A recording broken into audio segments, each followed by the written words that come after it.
ಕತ್ತಲಾಗ್ತಿದ್ದ ಹಾಗೆ ಪಾಕಿಸ್ತಾನ ಡ್ರೋನ್ ದಾಳಿಯನ್ನ ನಡೆಸಲಿಕ್ಕೆ ಸಜ್ಜಾಗಿದೆ. ಉಧಂಪುರದಲ್ಲಿ ಡ್ರೋನ್ ದಾಳಿಯನ್ನ ವಿಫಲಗೊಳಿಸಿದೆ ಏರ್ ಡಿಫೆನ್ಸ್ ಸಿಸ್ಟಮ್. ಫಿರೋಜ್ಪುರದಲ್ಲಿ ಬ್ಲಾಕ್ಔಟ್ ಅನ್ನ ತೆರವು ಮಾಡಲಾಗಿದೆ. ಸಂಪೂರ್ಣ ಡ್ರೋನ್ಗಳನ್ನ ಉಡೀಸ್ ಮಾಡೋ ಮೂಲಕ ಈಗ ಬ್ಲಾಕ್ಔಟ್ ತೆರವಾಗಿದೆ. ಉಧಂಪುರದಲ್ಲಿ ಡ್ರೋನ್ ದಾಳಿಯನ್ನ ವಿಫಲಗೊಳಿಸಲಾಗಿದೆ. ಫಿರೋಜ್ಪುರದಲ್ಲಿ ಬ್ಲಾಕ್ಔಟ್ ಅನ್ನ ಮಾಡಿದ್ರು, ಈಗ ಅದನ್ನ ತೆರವು ಮಾಡಿದ್ದಾರೆ. ಪರಿಸ್ಥಿತಿಯನ್ನ ತಹಬದಿಗೆ ತಂದಿದ್ದಾರೆ. ಉಧಂಪುರದಲ್ಲೂ ಕೂಡ ಡ್ರೋನ್ ದಾಳಿಯನ್ನ ನಡೆಸಲಾಗಿತ್ತು ಪಾಕಿಸ್ತಾನದ ಕಡೆಯಿಂದ, ಅದನ್ನು ಕೂಡ ವಿಫಲಗೊಳಿಸಿದೆ ಏರ್ ಡಿಫೆನ್ಸ್ ಸಿಸ್ಟಮ್. ಒಂದು ಪ್ಯಾಟ್ರನ್ ಸೆಟ್ ಮಾಡ್ಕೊಂಡಿರೋ ಹಾಗೆ ಕಾಣಿಸ್ತಾ ಇದೆ. ರಾತ್ರಿಯ ನಂತರದಲ್ಲಿ ಡ್ರೋನ್ ದಾಳಿ, 100ಕ್ಕೂ ಹೆಚ್ಚು ಡ್ರೋನ್ ದಾಳಿಗಳು. ಮತ್ತಷ್ಟು ಅಪ್ಡೇಟ್ಸ್ ಕೊಡ್ತಾರೆ ನಮ್ಮ ಪ್ರತಿನಿಧಿ ರಾಘು. ಪ್ರತಿದಿನ ಇದೇ ರೀತಿಯಾಗಿ ಒಂದು ಪ್ಯಾಟ್ರನ್ ಸೆಟ್ ಮಾಡ್ಕೊಂಡಿರೋ ಹಾಗೆ ಕಾಣಿಸುತ್ತೆ. 100ಕ್ಕೂ ಹೆಚ್ಚು ಡ್ರೋನ್ ದಾಳಿಗಳನ್ನ ನಡೆಸಬೇಕು, ಕತ್ತಲಾದ ನಂತರದಲ್ಲಿ ಫೈರಿಂಗ್ ಮಾಡಬೇಕು ಅಂತ.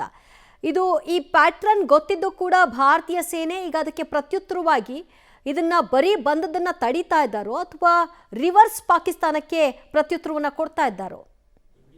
ದಿವ್ಯ, ಈಗಾಗಲೇ ಸದ್ಯ ಕದನ ವಿರಾಮಕ್ಕೆ ಎರಡೂ ದೇಶಗಳು ಕೂಡ ಒಪ್ಪಿದಂಥ ಕಾರಣಕ್ಕಾಗಿ ಉಲ್ಲಂಘನೆ ಆಗಿರುವಂಥದ್ದು ಪಾಕ್ನಿಂದ ಅನ್ನುವಂಥ ಒಂದಷ್ಟು ಮಾಹಿತಿಗಳು ಸಿಗ್ತಾ ಇದೆ. ಅವರ ಡ್ರೋನ್ಗಳು ಭಾರತದ ಮೇಲೆ ಹಾರಾಟವನ್ನು ಮಾಡ್ತಾ ಇರುವಂಥ ಕಾರಣಕ್ಕಾಗಿ ಮೊದಲಿಗೆ ಅವನ್ನು ಒಡೆದು ಉರುಳಿಸುವಂಥ ಕೆಲಸವನ್ನು ಮಾಡ್ತಾ ಇದ್ದಾರೆ. ನಿಜಕ್ಕೂ ಆ ಭಾಗದಿಂದ ಏನಾದರೂ ಕೊಟ್ಟ ಮಾತಿನಂತೆ ನಡೆದುಕೊಳ್ಳುವಂತಹ ಪರಿಸ್ಥಿತಿಗಳಾಗಿಲ್ಲ ಅನ್ನುವಂಥದ್ದನ್ನು ಕಂಡು ಬಂದರೆ ಆ ಬಳಿಕ ಮುಂದೆ ಏನು ಮಾಡಬೇಕು ಅನ್ನುವಂತಹ ನಿರ್ಧಾರಗಳನ್ನು ಸದ್ಯ ಸರ್ಕಾರದ ಮಟ್ಟದಲ್ಲಿ ಆಗಿ ಆ ನಂತರದಲ್ಲಿ ಸೇನೆಯೂ ಕೂಡ ಕಾರ್ಯಾಚರಣೆಯನ್ನು ಮಾಡೋದಕ್ಕೆ ಇಳಿಯುವಂಥ ಸಾಧ್ಯತೆ ಇದೆ. ಬಟ್ ಈಗ ಸದ್ಯಕ್ಕಿರುವಂತಹ ಮಾಹಿತಿ ಆ ಗಡಿ ಭಾಗದ ಅಂದರೆ ಅಂತಾರಾಷ್ಟ್ರೀಯ ಗಡಿಯ ಭಾಗದಲ್ಲಿರುವಂತಹ 4 ರಾಜ್ಯಗಳೇನಿದೆ, ಆ 4 ರಾಜ್ಯಗಳ ಪ್ರಮುಖ ನಗರಗಳು ಅಥವಾ ಕೆಲವೊಂದಷ್ಟು ಭಾಗಗಳ ಮೇಲೆ ಸದ್ಯ ಒಂದಷ್ಟು ಡ್ರೋನ್ಗಳು ಹಾರಾಟವನ್ನು ಮಾಡ್ತಾ ಇದೆ ಅನ್ನುವಂಥದ್ದು ಗೊತ್ತಾಗ್ತಾ ಇದೆ. ಬಟ್ ಆದರೆ ಆ ಎಲ್ಲ ಡ್ರೋನ್ಗಳನ್ನು ಕೂಡ ಸದ್ಯ ಸೈನಿಕರೇ ಹೊಡೆದು ಉರುಳಿಸುವಂಥ ಕೆಲಸವನ್ನು ಮಾಡ್ತಾ ಇದ್ದಾರೆ.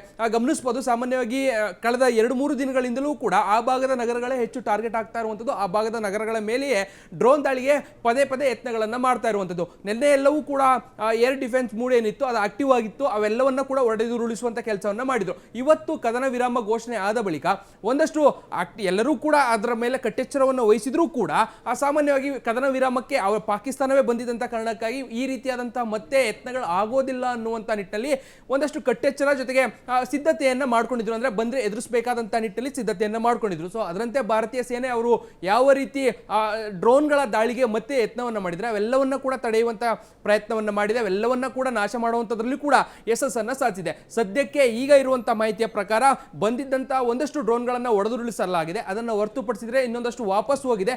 ಸದ್ಯಕ್ಕೆ ಒಂದಷ್ಟು ಭಾಗಗಳಲ್ಲಿ ಅವ್ರು ಏನು ದಾಳಿಯನ್ನ ಮಾಡೋದಕ್ಕೆ ಪ್ರಯತ್ನವನ್ನ ಮಾಡ್ತಾ ಇದ್ರು ಅವೆಲ್ಲವನ್ನ ಕೂಡ ನಿಲ್ಲಿಸಿದ್ದಾರೆ.